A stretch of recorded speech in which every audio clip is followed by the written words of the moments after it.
Psycho analysis అనే పదాన్ని ఇవాళ రచయితలు, కళాకారులు, గురువులు, తల్లిదండ్రులు, వైద్యులు, మతాధివాదులు, రాజకీయ నాయకులు ఉపయోగిస్తున్నారు. దీని ప్రభావం ఈ రంగాలపై ఉన్న మాట నిజం. అయితే మీలో చాలా మందికి సైకో అనాలిసిస్ అంటే సరైన అవగాహన లేకపోవడం నిజం. ఈ లోటును తీర్చడానికే ఈ వీడియో చేస్తున్నాను. మీకు ఒక సామెత చెప్తాను. To understand the head, first of all you investigate the tile. అంటే తలని తెలుసుకునే ముందు తోకని అవగాహన చేసుకో. నేను మీకు 3 పదాలను చెప్తాను, వాటిని బాగా గుర్తుంచుకోండి. ఇడ్, ఇగో, సూపర్ ఈగో. ఈ పదాలను గుర్తుంచుకోండి. మన ముందు వీడియోలో వీటి గురించి చాలా క్లుప్తంగా ఉంటుంది. ఈ ఇడ్, ఇగో, సూపర్ ఈగో వీటి మధ్య ఉండే సామరస్యతే మనిషి యొక్క వికాసానికి దారితీస్తుంది. మనిషి తనలో ఉండే భీతులను, వ్యాకులతలను అర్థం చేసుకొని నిండు మనిషిగా మార్చుకునేటందుకు ఈ సైకో అనాలిసిస్ ఎంతగానో ఉపయోగపడుతుంది. న్యూయార్క్ టైమ్స్ వార్తాపత్రికలో ఒక విషయం ప్రచురించబడింది. ఆడవాళ్ల పాదాలను ముద్దు పెట్టుకునే ప్రవృత్తి ఉన్న ఒక విచిత్ర యువకుడు యేల్ విశ్వవిద్యాలయం సెర్లింగ్ స్మారక గ్రంథాలయంలో పుస్తకాల బీరువాల వరుసల మధ్య ఒంటరిగా చదువుకునే విద్యార్థినులను వెంటాడుతున్నాడు. అతడు ఇప్పటికీ 4 అమ్మాయిల పాదాలపై ముద్దు పెట్టుకున్నాడు. నాకు ఎన్నో దురదృష్టకరమైన సన్నివేశాలు ఎదురయ్యాయి, కానీ ఇటువంటి సంఘటన నేనెప్పుడు ఎదుర్కొనలేదు అంటూ వాపోయింది అతని బారిన పడిన విద్యార్థిని. మరో చిత్రమైన వ్యక్తి గురించి వేరొక వార్త.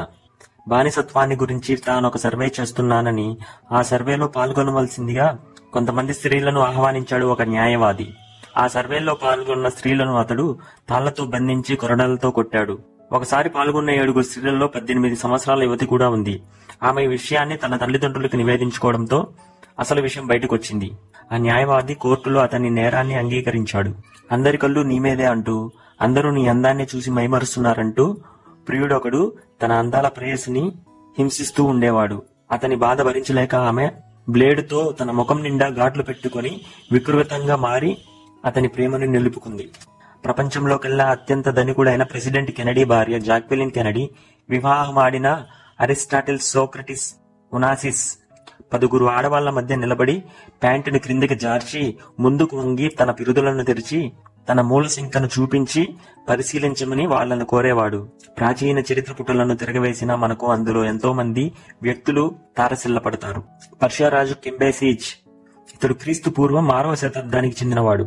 ఇతడి ప్రవర్తన చిత్రమైనది. పర్షియా ప్రజలను ఇథియోపియన్లు మలభక్షకులు అని అన్నారని సైన్యానికి తిండి కూడా పెట్టకుండా వారిపై దండయాత్ర చేయించాడు. దేశాచారానికి విరుద్ధంగా తన చెల్లిని పెళ్లి చేసుకున్నాడు. కడుపుతో ఉన్న తన చెల్లిని పొట్ట మీద తన్ని చంపాడు. ఎంత త్రాగినా తాను కాన్సంట్రేట్ ను కోల్పోనని చెప్పి తన మాట రుజువు చేసుకోవడానికి తన స్నేహితుడి కొడుకుని లక్ష్యంగా పెట్టుకుని బాణాలు వదిలాడు. గురి తప్పకుండా బాణాలతో కొట్టి ఆ బాలుని చంపి తన మాట పొల్లుపోలేదని నిరూపించుకున్నాడు. హెర్క్యులీస్ కి తెరలు వచ్చేవి. ఆ సమయంలో అతనిలో హత్యా ప్రవృత్తి మేల్కొనేది. తన మనసు మేఘావృతం అయ్యేది. దారిన పోయే వాళ్లను చావబాదేవాడు. ఆ తెరలు తొలగిన తరువాత తాను చేసిందేది తనకు గుర్తులేదని చెప్పేవాడు. ఆ తెరలలో తను తన సొంత బిడ్డల్నిద్దరిని, సోదర బిడ్డల్ని, స్నేహితుల్ని, గురువుల్ని చంపుకున్నాడు. అమెరికాలోని ఒక గొర్రెల కాపరి తాను శత్రువులను చెండాడుతున్నానని భ్రమలో తన గొర్రెలన్నింటినీ నరికి చంపేశాడు. పాచ్యఖండంలో మహావిజేతైనటువంటి టామర్లిన్ మానవ కపాలాలతో పిరమిడ్లను నిర్మించాడు. ప్రఖ్యాత చిత్రకారుడు వాన్ గాగ్ తన చెవిని కోసి ఒక వేశ్యకు పంపించాడు. తన 3 ఏళ్ల కొడుకుని సుత్తితో తలపై కొట్టాలనే వాంఛ వెంటాడుతుందని, దాని నుండి బయటపడాలని న్యూయార్క్ ఆసుపత్రికొచ్చాడు ఒక వ్యక్తి. 21 ముఖాలున్న ఒక స్త్రీ కథ ఇటీవల వెలుగులోకి వచ్చింది. ఈమె పేరు క్రిస్ జైన్ మోర్. ఆమె ఒక్కతే 21 వ్యక్తులుగా మారింది. ఏకకాలంలో కాకుండా ఒక్కొక్క మాట ఒక్కొక్క స్త్రీగా. ఆమె ఒక వ్యక్తి నుంచి మరొక వ్యక్తిగా మారినప్పుడు తాను అలా మారుతున్నాననే విషయం కూడా ఆమెకు తెలియదు. అమెరికన్ ప్రెసిడెంట్ కెనడీని హత్య చేసిన సిరోహాన్ తన డైరీలో ఇలా రాసుకున్నాడు: కెనడీని తొలగించాలి, తొలగించాలి, తొలగించాలి, తొలగించాలి అని తన డైరీలో రాసుకున్నాడు. ఇంతవరకు మనం పేర్కొన్న విచిత్ర ప్రవర్తనలను ఫ్రాయిడ్ కు పూర్వం యుగంలో రుగ్మత క్రిందే లెక్క వేసేవారు. అదో విచిత్ర ప్రవర్తన, విచిత్ర ఆలోచన అనుకునేవారు. ఎందుకంటే ఆ ప్రత్యేక సన్నివేశాల్లో తప్ప మిగతా అన్ని సందర్భాల్లో వారు ప్రవృత్తి తీరుతెన్నెలు హేతుబద్ధకంగానే ఉండేవి. వారి నడవడిక సరిగానే ఉండేది. సమాజంలో వారి సంబంధాలు సజావుగానే ఉండేవి. కానీ పైన చెప్పిన విచిత్ర ప్రవర్తనల కంటే పూర్తిగా పిచ్చిగా మారిన వారు ఉన్నారు. వీరు పూర్తిగా పిచ్చివారు. ప్రపంచంతో, పరిసరాలతో, సమాజంతో పూర్తిగా సంబంధాలు తెగిపోయిన వారు. ప్రశ్నకు సమాధానం గాని, అర్థం చేసుకోవడం గాని, తమ పనులను తాము నిర్వహించుకోవడం కూడా వీరికి తెలియదు. వీరిని సైకోటిక్స్ అంటారు. వీరిలో కొంతమంది పిచ్చి పిచ్చి కేకలు వేస్తూ, పాటలు పాడుతూ ఇతరుల మీద దౌర్జన్యం చేసేవారైతే, మరికొందరు ఎప్పుడూ ఎవరితో మాట్లాడక మౌనంగా మూల కూర్చొని ఈ ప్రపంచంతో సంబంధం తెంచుకున్నవారు కొందరు. అయితే సిగ్మాయిడ్ ఫ్రాయిడ్ కు పూర్వయుగం వీరిని కూడా రోగుల క్రింద లెక్కించలేదు. వారిని ఏ దెయ్యమో దైవమో ఆవేశించి అలా ప్రవర్తింపచేస్తుంది. లేకపోతే వారు కూడా సక్రమంగా ప్రవర్తించేవారే. అలా దేవతని, దెయ్యాలను కారణంగా చూపించేవారు. ఆ దెయ్యాన్ని శరీరం నుంచి వెళ్ళగొట్టడానికి భూత వైద్యునితో శరీరాన్ని కొట్టించి, తలకు మేకులు కొట్టించి, రక్తస్రావం జరిపించి, ఆ రక్తస్రావం ద్వారా దెయ్యాన్ని వెలుపలికి పంపించేవాళ్ళు. శరీరాన్ని హింసిస్తే ఆ దెబ్బలు దెయ్యానికి తగులుతాయని భావించేవాళ్ళు. అందుకే మధ్యయుగంలో పాశ్చాత్య దేశాలలోనూ, మొన్నటి వరకు మన దేశంలోనూ మంత్రగత్తెలకు, భూత వైద్యులకు, చేతబడులకు, కాశ్మోరాలకు ఎనలేని ఆధిక్యత ఉండేది. ఆ తరువాత ఈ పిచ్చివారిని గొలుసులతో బంధించి చీకటి గదిలో ఉంచేవారు. 1929లో దయామయుడైన పీనెస్ మానవతా దృక్పథంతో చీకటి గదులను తెరిచి వెలుగులను నింపాడు. వెలుగునైతే నింపాడు, దయనైతే కురిపించాడు. కాని అంతకంటే అతను ఏమీ చేయలేదు. ఆనాటి విజ్ఞానం వారి బాధలను తొలగించి వారి బాధలకు కారణమైన విషయాలను కనుగొనలేకపోయింది. వారి మానసిక ప్రపంచంలో ఒడిదుడుకులు, సంఘర్షణల కారణంగా వారి ప్రవర్తన అలా ఉందని, ఆ అంతర్సంఘర్షణను హరింపచేస్తే వాళ్ళకి స్వాంతన చేకూరుతుందని ఆనాటి కాలంలో వాటికి తెలియదు. మానసిక రుగ్మతలకు కారణం ఏమిటి? అసలు ఈ కారణాన్ని శరీరంలో వెతకాలా, మనసులో వెతకాలా?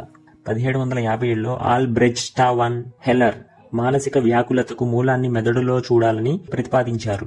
శరీరంలోని అన్ని భాగాలు సవ్యంగా పనిచేస్తున్నప్పటికీ, వాటిలో ఏమాత్రం లోపం లేనప్పటికీ అతడు రోగగ్రస్తుడు అవుతున్నాడు. ఇదెలా సాధ్యం? దీనికి మూలాన్ని మెదడులోనే వెతకాలని ప్రతిపాదించారు అప్పటి శాస్త్రవేత్తలు. ఆ తరువాత సిగ్మాయిడ్ ఫ్రాయిడ్ అనే శాస్త్రవేత్త మానసిక శాస్త్రంలో గొప్ప విప్లవాన్ని సృష్టించాడు. ఇతడు కారణం లేని రోగం ఉండడానికి వీల్లేదు అన్నాడు. మానవుడు తన పరిసరాలను, బాహ్య ప్రపంచాన్ని, సుదూరంగా ఉండే ఖగోళ మండలాన్ని చాలా బాగా అర్థం చేసుకున్నాడు. కానీ తనను గురించి తాను, తన మనస్సు, తన శరీరాన్ని గురించి తెలుసుకోవడంలో బాగా వెనకపడిపోయాడు. సిగ్మాయిడ్ ఫ్రాయిడ్ రంగంలోకి వచ్చేసరికి మనిషికి తానెవరు అనేది తెలియదనే చెప్పాలి. నేను ఎవరిని అనే ప్రశ్నకు తాత్వికంగా అర్థం చెప్పిన వారు అనేక మంది ఉన్నారు. కానీ సిగ్మాయిడ్ ఫ్రాయిడ్ తొలిసారిగా ఆత్మపై శస్త్రచికిత్స చేశాడు. అందులోని విషయాలను బయటకు తెచ్చాడు. విశ్వానికి కేంద్రంగా ఉన్న భూమిని తొలగించి దాని స్థానంలో సూర్యుడిని కోపర్నికస్ ప్రవేశపెట్టినప్పుడు ప్రపంచం విభ్రమం చెందింది, కన్నులు నులుపుకుంది. అలాగే నరుడు వానరం నుంచి పరిగణించాడని డార్విన్ కనుగొన్నప్పుడు ప్రపంచం మరొకసారి ముఖం చన్నీళ్లతో కడుక్కుంది. మూడవసారి ఫ్రాయిడ్ ఆత్మపై శస్త్రచికిత్స చేసి చేతనాన్ని తొలగించి దాని స్థానంలో అచేతనానికి పీఠం వేసినప్పుడు ప్రపంచం అదే విధంగా విభ్రమాన్ని పొందింది. దీన్ని బట్టే చెప్పేయచ్చు సిగ్మాయిడ్ ఫ్రాయిడ్ మానసిక శాస్త్రంలో ఎంత గొప్ప విప్లవాన్ని తెచ్చాడో. అందుకే సిగ్మాయిడ్ ఫ్రాయిడ్ ని మానసిక శాస్త్ర పితామహుడు అని పిలుస్తారు. నేను ఇలా ఎందుకు ప్రవర్తించాను, నన్ను ఇలా ఎవరు నడుపుతున్నారు అనే ప్రశ్నలకు సమాధానం సిగ్మాయిడ్ ఫ్రాయిడ్ కు పూర్వం నేనే అనే సమాధానం వచ్చేది. ఫ్రాయిడ్ వచ్చిన తర్వాత నేను అనే తెర వెనుక అసలు నేను ఉంది. ఆ అసలు నేను చెప్పినట్లు తెరపై నేను ప్రవర్తిస్తుంది. మన ప్రవర్తన వెనక ఉండి మనని నడుపుతున్న ఆ సబ్ కాన్షియస్ మూల విషయాలను సిగ్మాయిడ్ ఫ్రాయిడ్ బయటికి వెలికి తీశారు. పిచ్చి వాళ్ళ ప్రవర్తన మనం అర్ధరహితమని, లక్ష్యరహితమని కొట్టిపారవేస్తాం. కానీ అభిప్రాయాన్ని విపర్యయం చేసి ఉన్మాద ప్రవర్తనకు ఒక లక్ష్యం, అర్థం ఉన్నాయని ఫ్రాయిడ్ చెప్పాడు. అంతేకాదు, మనం ఇంతవరకు శైశవాన్ని, బాల్యాన్ని సరిగా అర్థం చేసుకోలేదు. మన బాల్యాన్ని అమాయక బాల్యం అని ఇన్నాళ్ళుగా భావించాం. పెద్దవాళ్లకు మాత్రమే లైంగిక వాంఛలు ఉంటాయని అనుకున్నాము. ఇది యథార్థం కాదు. 6 మాసాల వయసు నుంచే శిశువుల కామవాంఛ ప్రచోదనాలు పనిచేస్తాయి. సైకో అనాలిసిస్ ప్రభావం రాజకీయ రంగాన్ని ఊపేసింది. సెనేటర్ బారీ గోల్డ్ వాటర్ అమెరికా ప్రెసిడెంట్ గా పోటీ చేస్తున్నప్పుడు సైకియాట్రిస్టులు అతనికి మానసిక స్థైర్యం లేదని దూరం నుంచే ముద్ర వేశారు. డెమోక్రటిక్ పార్టీ అభ్యర్థిగా పోటీ చేయదలిచిన ఈగల్డన్ డిప్రెషన్ తో బాధపడుతున్నాడని, దానికి అతను సైకోథెరపీ తీసుకున్నాడని పోటీ నుంచి విరమించుకున్నాడు. అమెరికా ప్రజలు సైకో అనాలిటిక్ ట్రీట్మెంట్ తీసుకున్న వారిని ఉన్నత పదవులకు ఎన్నుకోరు. అలాగే సిగ్మాయిడ్ ఫ్రాయిడ్ ప్రభావం మతం, నీతి, సాహిత్యం, చట్టం, కళ అన్ని రంగాల మీద పడింది. ప్రపంచ ప్రసిద్ధ చిత్రకారుడు పికాసో, సాల్వడార్ మనోవిశ్లేషణను అవగాహన చేసుకుని దానిని తమ చిత్రాలలో ప్రతిబింబింపచేశారు. న్యాయాధిపతులు మనోవిశ్లేషణ ఆధారంగా నేరస్తులని, మానసిక స్థితులని పరిశీలించి శిక్షణను విధించారు. మానవ దృక్పథంలో ఇంతటి విప్లవాన్ని సృష్టించిన మనోవిశ్లేషణ, సైకో అనాలిసిస్ అంటే ఏమిటో అమూలాగ్రంగా పరిశీలిద్దాం. కారణం లేని రోగాలు నిజంగా ఉంటాయా? ఈ ఒక్క క్వశ్చన్ మీదే సిగ్మాయిడ్ ఫ్రాయిడ్ తన జీవితాన్ని మొత్తం దారపోశాడు. చివరకు సమాధానాన్ని కనుగొన్నాడు. ఆ సమాధానమే సైకో అనాలిసిస్. దీనిని మన తెలుగులో మనోవిశ్లేషణ అనవచ్చు. ఈ సమాధానం ఆయనకు ఏ ఒక రోజునో ఆకస్మికంగా ఊడిపడలేదు. 50 ఏళ్లుగా రోగులను పరిశీలించాడు. ఆ పరిశీలన పర్యాసనమే ఈ సిద్ధాంతం. మానవుని ప్రవర్తనను అతని పర్సనాలిటీతో వివరిస్తాము. పర్సనాలిటీ అంటే రూపురేఖలు మనకు తడతాయి. శరీరానికి ఒక నిర్మాణం ఎలా ఉందో మనసుకు కూడా ఒక నిర్మితి ఉంది. ఆ నిర్మాణాన్నే మనం మూర్తిమత్వం లేదా పర్సనాలిటీ అని అంటాము.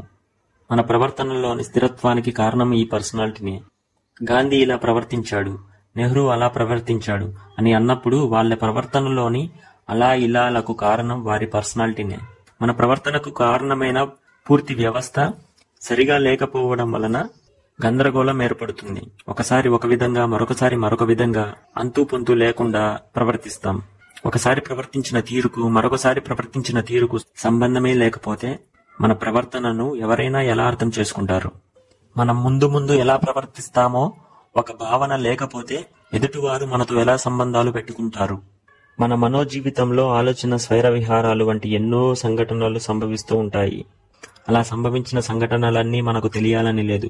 అందులో కొన్ని తెలుస్తాయి, మరికొన్ని మసకగా తెలుస్తాయి, మరికొన్ని అప్పటికీ తెలియవు, మరికొన్ని కొంత ప్రయత్నం మీద తెలుస్తాయి. తెలియడం, తెలియకపోవడం అనే కొలబద్దను ఆధారం చేసుకొని ఫ్రాయిడ్ మనసును 3 స్థానాల్లో విభజించారు. చేతనం, ప్రాక్చేతనం, అచేతనం. అంటే కాన్షియస్, ప్రీ కాన్షియస్, అన్కాన్షియస్. ఈ విభజనను మనం ఒక స్థలాన్ని తీసుకొని దాని మీద 3 భాగాలుగా విభజించి ఆ 3 భాగాలను వర్ణించడంతో పోల్చవచ్చు. అందులో మొదటిది చేతనం, అంటే కాన్షియస్.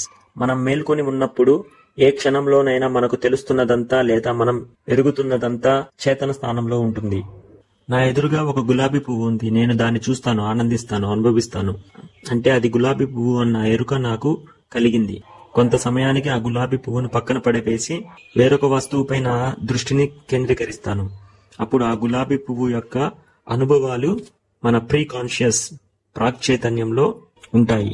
కాన్షియస్ లో ఏ అనుభవం అయినా కొంతకాలం మాత్రమే ఉంటుంది. కొంతకాలానికి ఆ అనుభవము కాన్షియస్ నుంచి ప్రీ కాన్షియస్ స్థాయిలో భద్రపరచబడి ఉంటాయి. కాన్షియస్ అంటే ఒక వస్తువుపై మనం ప్రస్తుతం మన ఆలోచనలను లగ్నం చేసి ఉండడం. ఈ కాన్షియస్ అనేది మన మనసులో 4లో 1 వంతు మాత్రమే ఉంటుంది. మిగిలిన 3 వంతుల భాగం మన మనసులో ప్రీ కాన్షియస్ ఆక్యుపై చేసి ఉంటుంది. ఇప్పుడు ప్రీ కాన్షియస్, ప్రాక్ చైతన్యం. మనకు అవసరమైనప్పుడల్లా గత విషయాలను గుర్తుకు తెచ్చుకుంటూ ఉంటాము. కొన్ని తెలియగా గుర్తుకు వస్తాయి, మరికొన్ని కొంత ప్రయత్నం మీద గుర్తుకు వస్తాయి, ఇంకా కొన్ని ఎంత ప్రయత్నించినా గుర్తుకు రావు. ఇలా ప్రయత్నపూర్వకంగా, అప్రయత్నంగా గుర్తు తెచ్చుకోగలిగినవన్నీ ఈ భాగంలో ఉంటాయి. అంటే ప్రాక్ చైతన్యాన్ని లభ్య స్మృతులు అని అంటారు. ఇందులోని అనుభవాలు గతానుభవాలు కాబట్టి ఇవి అన్ని చేతనం వెలుపల ఉంటాయి. అంటే చేతనం యొక్క సరిహద్దులో ఉండి చేతనానికి అందుబాటులో ఉంటాయి. చేతనానికి కావాలని కోరినప్పుడు ఇవి చేతనంలోకి ప్రవేశించే లక్షణం ఉంటుంది. ఒక మిత్రుడు నన్ను మరొక మిత్రుడి ఇంటి నంబరు చెప్పమన్నాడు. కొంచెం ప్రయత్నించి జ్ఞాపకం చేసుకుని చెప్పాను. ఆ మిత్రుడు అడిగినప్పుడు ప్రాక్ చైతన్యంలో ఉన్న నంబరు జ్ఞాపకం చేసుకోగానే చేతనంలోకి ఆ నంబరు వచ్చింది. ప్రాక్ చైతన్యంలో సహజంగా మర్చిపోయినవి మాత్రమే కాక సెన్సారు శక్తులు కూడా ఉంటాయి. అన్కాన్షియస్ లో అనేక నిషిద్ధ విషయాలు చేతనంలోనికి ప్రయత్నించేటప్పుడు ఈ సెన్సారు శక్తులు పోలీసుల్లాగా కాపలా కాస్తూ వేటిని కాన్షియస్ లోకి రానియవచ్చును, వేటిని రానియకూడదు ఇవి నిర్ణయిస్తాయి. నెక్స్ట్ అన్కాన్షియస్ అంటే అచేతనం. కొంచెం ప్రయత్నించి గుర్తు తెచ్చుకోగల విషయాలన్నీ ప్రీ కాన్షియస్ లో ఉంటే ఎంత ప్రయత్నించినా గుర్తుకు రాని విషయాలు అన్కాన్షియస్ లో ఉంటాయి. కొన్ని వ్యూహాల ద్వారా వాటిని బయటికి రప్పించవచ్చు, అది వేరే సంగతి. మనిషి మనసులో అత్యంత అగాధమైన, విస్తృతమైనది ఈ పొరే. ఈ అన్కాన్షియస్ గురించి చెప్పిన వారిలో సిగ్మైడ్ ఫ్రాయిడ్ మొదటి వాడేమీ కాదు. అతని ముందు 19వ శతాబ్ద కాలంలో కొంతమంది దార్శనికులు మానవుని ప్రవర్తన మీద ఈ అన్కాన్షియస్ ప్రభావం ఉందని చెప్పారు. మనం ఒకటి మాట్లాడబోయి మరొకటి మాట్లాడతాము, అంటే నోరు జారుతూ ఉంటాం. నోరు జారాలని మన ఉద్దేశం కాదు, కానీ ఈ తప్పు మన చేత ఎవరు చేయించారు? మనం చాలా జాగ్రత్త వహించి అసలు తప్పు దొరలకుండా ఉండాలనే ప్రయత్నిస్తాం. ఎంత జాగ్రత్త వహించినా తప్పు దొర్లుతూనే ఉంటుంది. దీనికి కారణం అన్కాన్షియసే. ఒక ఉదాహరణను చూద్దాం. ఒక సమావేశాన్ని ప్రారంభిస్తున్న అధ్యక్షుడు ఈ సమావేశాన్ని ముగిస్తున్నాను అంటూ ప్రారంభించాడు. అతడు చెప్పింది అతడు చెప్పాలనుకున్న దానికి వ్యతిరేకం, అంటే అతని ఉద్దేశానికి వ్యతిరేకంగా అతనిలో మరొక ఉద్దేశం ఉందన్నమాట. మరి ఈ రెండో ఉద్దేశం ఎక్కడ ఉన్నట్లు? అది అన్కాన్షియస్ నుంచి వస్తుంది. ఈ అన్కాన్షియస్ మన ప్రవర్తనను ప్రభావితం చేస్తుంది. అంటే ఎవరూ లేనప్పుడు మనం బిహేవ్ చేసే బిహేవియర్ అందరిలో ఉన్నప్పుడు మనం ప్రవర్తించే ప్రవర్తనను ప్రభావితం చేస్తుంది. ఈ అన్కాన్షియస్ లో ఉన్న విషయాలు కొన్ని ప్రత్యేకమైన సందర్భాల్లో బయటికి వస్తాయి. ఫ్యాంటసీలోను, డ్రీమ్స్ లోను ఎక్కువగా కనిపిస్తాయి. ఒక్కసారి మనం వాటిని అర్థం చేసుకున్నామంటే మనకు అన్కాన్షియస్ లో దాక్కొని ఉండి మన ప్రవర్తనను నిర్దేశిస్తున్న ఆ అన్కాన్షియస్ లోని ఆలోచనలను, అనుభవాలను, వాంఛలను తెలుసుకున్నట్లే.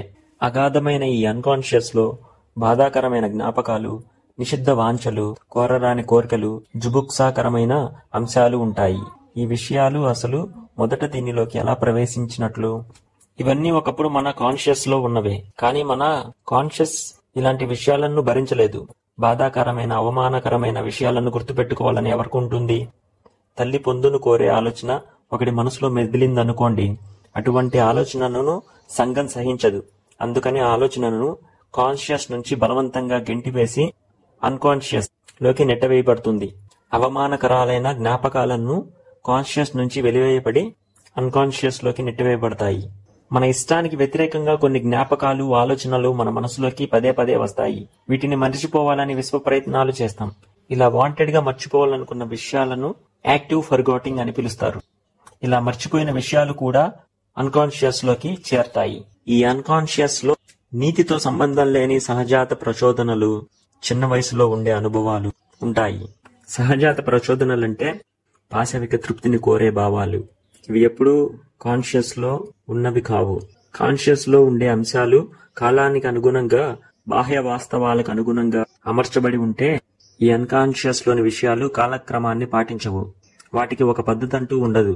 బాహ్య వాస్తవాలతో, సామాజిక నీతితో దానికి పనిలేదు. ఈ అన్కాన్షియస్ లోని విషయాలు మనకి తెలియకుండానే మనలో ఉంటూ బహిర్గతం కావాలని ప్రయత్నం చేస్తూ ఉంటాయి. కానీ ఇవి ఉన్నవి ఉన్నట్లుగా కాన్షియస్ లోనికి రావడానికి వీలు లేదు.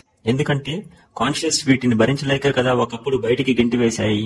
మళ్ళీ అలాగే వస్తే కాన్షియస్ ఇప్పుడు మాత్రం ఎలా భరిస్తుంది? ఈ అన్కాన్షియస్ లోని విషయాలను కాన్షియస్ లోనికి రావడానికి, రాకుండా ఉండడానికి ప్రత్యేకమైన సెన్సార్లు అనేవి ఉంటాయి. ఈ సెన్సార్లు పోలీసులు లాంటివి. పోలీసులు కాపలా కాస్తుంటే దొంగలు ఏం చేస్తారు? మారువేషంలో పోలీసులను కళ్ళు కప్పి తప్పించుకుని బయటపడతారు. అలాగే ఈ అన్కాన్షియస్ లోని ఆలోచనలు కూడా సెన్సార్ల కళ్ళు కప్పి మనం నిద్రపోతున్నప్పుడు, మనం ఊహలలో ఉన్నప్పుడు మారువేషంలో బయటికి వస్తూ ఉంటాయి. ఈ మారువేషాలే కలలు. 1920 సంవత్సరంలో ఫ్రాయిడ్ ఈ కాన్షియస్, ప్రీ కాన్షియస్, అన్కాన్షియస్ స్థలవర్ణన పద్ధతిని మార్చి విశ్లేషించారు. అవి మీకు మొదట్లో చెప్పినటువంటి ఇడ్, ఈగో, సూపర్ ఈగో. ఫ్రాయిడ్ కొత్తగా మార్చినటువంటి ఈ విషయాలను ఇప్పుడు మనం చూద్దాం. మానసికంగా ఆరోగ్యవంతుడైన వ్యక్తిలో ఈ ఇడ్, ఈగో, సూపర్ ఈగోలు సమన్వయంగా పనిచేస్తూ సహకారంతో వ్యవహరిస్తూ ఉంటాయి. అలా అయితేనే ఆ వ్యక్తి సమర్థవంతుడిగా పరిసరాలతో వ్యవహరించగలుగుతాడు. అలా ప్రవర్తించగలిగితేనే అతని అవసరాలు, వాంఛలు తీర్చబడతాయి. ఒక వ్యక్తి పర్సనాలిటీలో ఈ 3 అంశాలు 3 దారులుగా విడిపోతే ఆ వ్యక్తికి తన మీద, ప్రపంచం మీద అసంతృప్తి పెరిగి అసమర్థుడవుతాడు. 1920 ప్రాంతంలో వచ్చిన ఈ నూతన సిద్ధాంతంతో అన్కాన్షియస్ తన పూర్తి స్థాయిని కోల్పోయి పూర్వం అన్కాన్షియస్ నిర్వహించిన ప్రాంతంలో ఎక్కువ భాగాన్ని ఇప్పుడు ఇడ్ నిర్వహిస్తుంది. ఇప్పుడు ఇడ్, ఈగో, సూపర్ ఈగోల గురించి తెలుసుకుందాం. మొదటిగా ఇడ్. ఈ ఇడ్ అన్కాన్షియస్ గా ఉన్న దీని యొక్క కొమ్మలు, రెమ్మలు మానసిక ప్రపంచంలో వాంఛలుగా అభివ్యక్తమవుతాయి. తరతరాలుగా పూర్వీకుల నుంచి అనువంశికంగా వ్యక్తికి లభించిన సంస్కారాలు, ఇందులో ఉంటాయి. పుట్టుకతో వచ్చే సహజ సిద్ధ గుణాలు, సహజాతాలకు నెలవు ఇది. సహజాతం అంటే నేర్చుకోకుండానే అబ్బే ప్రవర్తన అని స్థూలంగా చెప్పవచ్చు. పిచ్చుక ఎవరు నేర్పకుండానే గూడు కడుతుంది. గూడు కట్టే ప్రవర్తన దాని శరీరంలో ఒక ప్రవృత్తిగా నిక్షిప్తమై ఉంది. అది వయస్సు రాగానే అంటే పరిపక్వం చెందగానే ప్రవృత్తి వాస్తవ రూపం దాల్చి గూడు కడుతుంది. ఇడ్ మనిషి జీవితానికి పునాది లాంటిది. ఇడ్ చాలా పాశవికమైనది, మొరటైనది. దీనికి మంచి చెడు నీతి నియమం లేవు. అవ్యవస్థీకృతమైనది, అహేతుకమైనది. ఒక క్రమం అంటూ ఉండదు. తన సుఖం తప్ప దీనికి మరొకటి పట్టదు. తన సుఖం కోసం అది ఏదైనా చేస్తుంది. దీని ప్రవర్తన అంతా స్వానురాగం ప్రాతిపదిక మీద ఆధారపడి సాగుతుంది. అంటే తనను తాను ప్రేమించుకోవడం తప్ప ఇతరుల ఉనికి గురించి కానీ వారిని ప్రేమించడం గాని జరగదు. మరి ఇక్కడ సుఖం అంటే ఏమిటి? మన శరీరం దౌర్జన్యకరమైనటువంటి పాశవిక కోరికలను కోరుకుంటుంది. వాటిని నెరవేర్చుకోవడానికి పాసిబుల్ అవుతుందా అవ్వదా అన్న విషయము మన శరీరంలోని ఇడ్డుకి పట్టదు. వీటి నుంచి సైకిక శక్తి ఏర్పడుతుంది. ఈ సైకిక శక్తి జనించడం వలన అవి పేరుకుపోయి ఒక టెన్షన్ ఏర్పడుతుంది. ఈ టెన్షన్ ను తగ్గించడమే సుఖం. దీనినే సుఖ సూత్రం అంటారు. ఇడ్కి ఏ నియమం లేకపోయినా ఈ సూత్రాన్ని మాత్రం తూచా తప్పకుండా పాటిస్తుంది. అసలు ఈ సూత్రాన్ని పాటించడమే దీని పని. టెన్షన్ తగ్గించుకోవడంలో ఇది ఏమాత్రం ఆలస్యాన్ని సహించదు. అప్పటికప్పుడే అక్కడికక్కడే టెన్షన్ తగ్గాలి, తృప్తి పొందాలి. సమయం సందర్భం చూడదు. లైంగిక కోరికలను ఎవరితో పడితే వారితో ఎక్కడ పడితే అక్కడ తృప్తి చెందించడం వీలు కాదు కదా. అయినా అది ఫలితాలతో నిమిత్తం లేకుండా తన అవ్యవహిత సుఖాన్ని కోరుతుంది. ఈ వెంపర్లాటులో ఫలితాలు తనకు ఇతరులకు హాని కలిగించవచ్చు. అయినా అది పట్టించుకోదు. మరి ఇడ్ ఈ తన్యతను ఎలా తగ్గిస్తుంది? ఇడ్ కోరినట్లుగా ఈ టెన్షన్ ని తగ్గించుకోవడమే ఇడ్ యొక్క లక్ష్యం అని అనుకున్నాం కదా. మరి ఇడ్ ఈ టెన్షన్ ని ఎలా తగ్గిస్తుంది? దానికి గాను అది 2 యంత్రాంగాలని ఉపయోగిస్తుంది. ఒకటి రిఫ్లెక్స్ యాక్షన్. ఉదాహరణకు శిశువుకు ఆకలి వేసినప్పుడు తన పొట్ట కండరాలు సంకోచిస్తాయి. మనల్ని ఆకలికి ప్రేరేపింపజేస్తుంది. కానీ ఈ రిఫ్లెక్స్ యాక్షన్ ద్వారానే తన కోరిక తీరదు. ఎందుకంటే పెద్దవాళ్ళు ఆహారం అందించకపోతే శిశువు మరణిస్తుంది. రెండవది ప్రైమరీ ప్రాసెస్.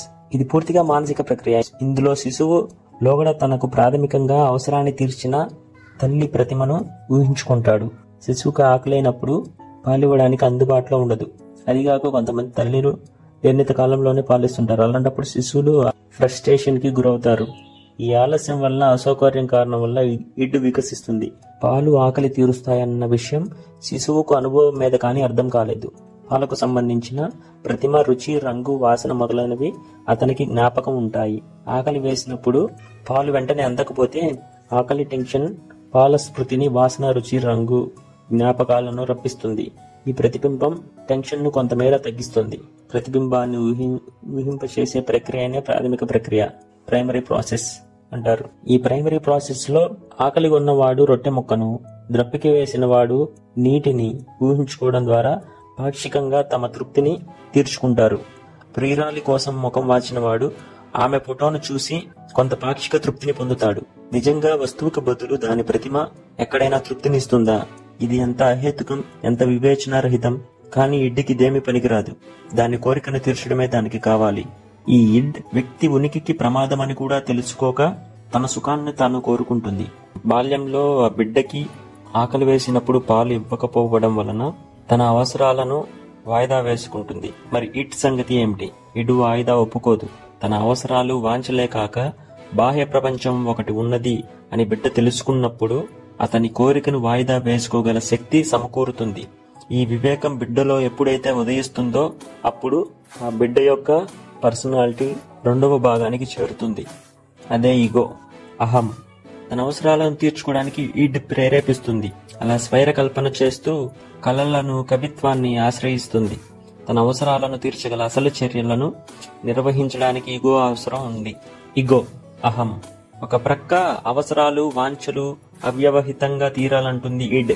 మరో ప్రక్క వాస్తవిక ప్రపంచం, నైతిక ప్రపంచం కొన్ని పరిమితులను విధిస్తుంది. ఇడ్ యొక్క వాంఛలు తీరాలి మరియు సమాజం యొక్క పరిమితులు పాటించాలి. వీటి మధ్య సమన్వయం ఏర్పరిచేది ఈ ఈగో. కాబట్టి ఈగోకి కార్యాన్ని నిర్వహించడానికి, వాస్తవ ప్రపంచంతో వ్యవహరించడానికి అవసరమైన శక్తిని కూడా ఇది ఇడ్ నుంచే గ్రహిస్తుంది. ఈ విధంగా అహం రూపొందడం వల్ల అది బాహ్య ప్రపంచానికి, ఇడ్డుకు మధ్యవర్తిగా ప్రవర్తించి రెండింటినీ సమన్వయపరుస్తూ వ్యక్తికి భద్రతను, ఆత్మరక్షణను చేకూరుస్తుంది. ఈ విధంగా రెండింటి మధ్య నలిగిపోయే అహం తాను బతకాలంటే అసలు వస్తువుకు వాటి ప్రతిమకు మధ్య భేదాన్ని స్పష్టం చేస్తూ ఉండాలి. ఉదాహరణకు ఎండమావికి నీటికి మధ్య తేడాను దప్పిగొన్న వారికి ఇది తెలియచేయాలి. ఆహారానికి దానికి ప్రతిమకు మధ్య తేడాను ఆకలిగొన్న వారికి తెలియచేయాలి. లేకపోతే మనిషి ఎప్పుడు ఎండమావలు వెంటబడి వర్ణించే ప్రమాదం ఉంది. టెన్షన్ తగ్గాలంటే ముందు ఆహార ప్రతిమము కాక ఆహారాన్ని తీసుకోవాలి. సమాజం విధించే ప్రమాణాలకు, నీతికి లోబడి సహజాత అవసరాలను అభివ్యక్తీకరించడానికి వీలైన సర్దుబాటు వ్యూహాలను ఈ ఈగో రూపొందిస్తుంది. ఒక పథకం ద్వారా సమాజానికి అనుగుణంగా నటిస్తూ ఇడ్ యొక్క కోరికను తీర్చడానికి ఈ ఈగో ఉపయోగపడుతుంది. ఇక మూడవది సూపర్ ఈగో. శిశువు ఇడ్ తో పుడతాడు. ఇడ్ నుంచి అహం పుడుతుంది. అహం తర్వాత సూపర్ ఈగో ఏర్పడుతుంది. కానీ ఇది ఇడ్ నుంచి జనించదు. మరి ఇది ఎక్కడి నుంచి ఏర్పడుతుంది? మనిషి సామాజిక జీవి. ఒక దేవుడు మరియు ఒక జంతువు, ఈ రెండు మాత్రమే సమాజం వెలుపల బతికి బట్టగట్టగలవు. సమాజంలో సృజనాత్మకంగా జీవించాలంటే, అర్థవంతంగా జీవించాలంటే సమాజ ప్రమాణాలను, నీతి నియమాలను, దృక్పథాలను, విలువలను వ్యక్తి సొంతం చేసుకోవాలి. అంటే అవి వ్యక్తి అంతరంగాలలోని అంశాలుగా మారిపోవాలి. ఈ విధంగా సొంతం చేసుకుంటేనే మనిషి సమాజంలో జీవించగలుగుతాడు. లేకపోతే అతన్ని సమాజం బహిష్కరించడమో లేకపోతే ఆ మనిషిని చంపివేయడమో జరుగుతుంది. ఒక శిశువులోనికి సమాజం నీతి నియమాలను, భాషలను, విలువలను ఎక్కిస్తుంది. అలా సమాజం శిశువులోకి ఎక్కించిన విలువలు, ప్రమాణాలే బిడ్డ అంతరంగాలలో ఒక భాగంగా రూపొందుతాయి. అలా ఏర్పడిన అంతరంగంలో సైకో అనాలిసిస్ చెప్పిన నమూనాలలో సూపర్ ఈగోగా వికాసం చెందుతుంది. సూపర్ ఈగో శిశువుకు పుట్టుకతో రాదు. శిశువు తల్లిదండ్రులలో, సమాజంలో, గురువులతో జరిపే చర్య ప్రతిచర్యల ఫలితంగా అది అతనిలో ఏర్పడుతుంది. ఇది ఒక రోజులోనూ జరిగే పని కాదు, సంవత్సరాలు కావాలి. అందుకే సృష్టిలో ఏ జీవికి లేనంత సుదీర్ఘమైన 13 సంవత్సరాల బాల్యం మనిషికి ఉంది. ఈ 13 సంవత్సరాల్లో అతడు నేర్చుకోవాల్సింది ఎంతో ఉంది. అందుకే ఏ జీవి ఆధారపడనంతగా మొదట్లో తల్లిదండ్రుల మీద, తర్వాత గురువుల మీద ఆధారపడతాడు. ఆ తర్వాత అతడు క్రమంగా పెరిగి పెద్దవాడై తర్వాత ఫలానా విధంగా నడవడం మంచిదని తాను భావిస్తాడు. కనుక దానిని పాటిస్తున్నానని చెబుతాడు. ఇడ్ని సంతృప్తి పరచడానికి ఈగో సూపర్ ఈగోని ఆధారం చేసుకొని సమాజానికి అనుగుణంగా ఇడ్ యొక్క కోరికలను తీరుస్తుంది. ఉదాహరణకు, ఒక అందమైన అమ్మాయి రోడ్డు మీద వెళ్తుంది అనుకుందాం. ఒక యువకుడి యొక్క ఇడ్ ఆ అమ్మాయితో వాంఛించాలని కోరుకుంటుంది. కానీ అప్పుడు ఈగో ఆ ఇడ్ యొక్క కోరికను తీర్చడానికి ప్రయత్నిస్తుంది. కానీ ఈగో, ఈ సూపర్ ఈగోని ఆధారం చేసుకొని మనిషి సృష్టించుకున్నటువంటి ఆచార వ్యవహారాలు, మంచి చెడులు అన్ని ఇడ్ యొక్క కోరికను తీర్చడానికి అడ్డు వస్తాయి. కానీ ఎలాగోకలా ఇడ్ యొక్క వాంఛను తీర్చడానికి ఈ ఈగో, సూపర్ ఈగోల సహాయంతో అతను ఆ అమ్మాయికెళ్లి దొంగ చూపుగా చూడడం మొదలు పెడతాడు. అలా చేసి ఈగో యొక్క కోరికను సంతృప్తి పరుస్తాడు. ఈగో, సూపర్ ఈగో అనేది తల్లిదండ్రులు, గురువులు, సమాజం ఆమోదం తెలిపి మెచ్చుకొని వాటికి అనుగుణంగా నడవమని చెప్పే విషయాలు. వీటిని మూలంగా చేసుకుని వ్యక్తి తన లక్ష్యాలను సాధించాలనుకుంటాడు. అలా సాధిస్తేనే అతనికి సంతోషం, ఆత్మోన్నతి, గర్వం కలుగుతాయి. మొత్తం మీద గురువులు, తల్లిదండ్రులు నియంత్రణ స్థానంలో ఆత్మ నిగ్రహం పొందుకోగలుగుతాడు. ఆ విధంగా సూపర్ ఈగో పూర్తిగా రూపుదిద్దుకుంటుంది. తప్పు చేసినప్పుడు శిక్షించి, మంచి చేసినప్పుడు మెచ్చుకోవడం ద్వారా తల్లిదండ్రులు తమ నీతిని పిల్లలపై అమలు పరుస్తారు. అలాగే సూపర్ ఈగో దండన, పారితోషికాల ద్వారా అహంను శిక్షిస్తుంది. అహంనే ఎందుకు శిక్షిస్తుందంటే వ్యక్తి ప్రవర్తన మీద అహానికే అదుపు ఉంది. వ్యక్తి మంచి చేసినప్పుడు సూపర్ ఈగో అతన్ని మెచ్చుకుంటుంది. అప్పటికి ఆ మెచ్చుకోవడమే అతనికి పారితోషికం లాంటిది. ఇడ్ ద్వారా వచ్చిన వాంఛలను తీర్చడానికి కొన్నిసార్లు ఈగో తప్పుదారులు పడుతుంది. అలాంటప్పుడు ఈ సూపర్ ఈగో అహాన్ని దండిస్తుంది. నువ్వు ఇంతకాలం మంచిగా ఉన్నావు, ఇప్పుడు ఎందుకు ఇలా ప్రవర్తిస్తున్నావు అని తనని దండిస్తుంది. ఇటువంటి సమయాల్లో ఆ ఇడ్ యొక్క కోరికలను బలవంతంగా అణిచివేయబడతాయి. ఇక్కడితో ఈ వీడియోని స్టాప్ చేద్దాం ఫ్రెండ్స్. నెక్స్ట్ వీడియోలో సిగ్మాయిడ్ ఫ్రాయిడ్ యొక్క పర్సనాలిటీ డెవలప్మెంట్ గురించి తెలుసుకుందాము. మీకు ఈ వీడియో నచ్చినట్లయితే మీ ఫ్రెండ్స్ అండ్ ఫ్యామిలీ మెంబర్స్ కి ఈ వీడియోని షేర్ చేయండి. Thank you friends.